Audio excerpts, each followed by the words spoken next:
ఒక మంచి పదం. వి అనగా విడివిడిగా ఉన్నవారు. వి అనగా విడివిడిగా ఉన్నవారు. వ అనగా వాక్యము చేత వనకూర్చబడుట. దేవునికి స్తోత్రం కలుగునుగాక. హా అనగా హత్తుకొనుట.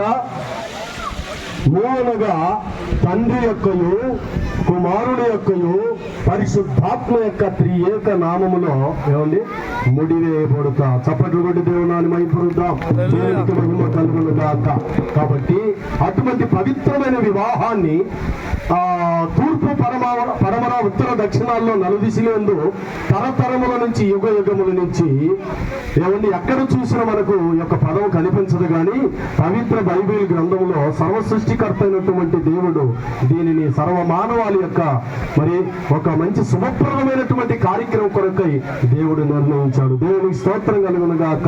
కుమారుడి యొక్క తల్లిదండ్రి, కుమార్తె యొక్క తల్లిదండ్రి, వారి యొక్క కుటుంబ పెద్దలు అందరూ కూడా కలిసి పరిశుద్ధ వివాహమును చేయులాగున దైవజనులకు వారు చెప్పి ఉంటుండగా ఇట్టి పరిశుద్ధమైనటువంటి వివాహము మరి వీరు చేసుకుంటూ ఉన్నందుకు ఈ బిడ్డలు ధన్యులు. దేవునికి స్తోత్రం కలుగునుగాక.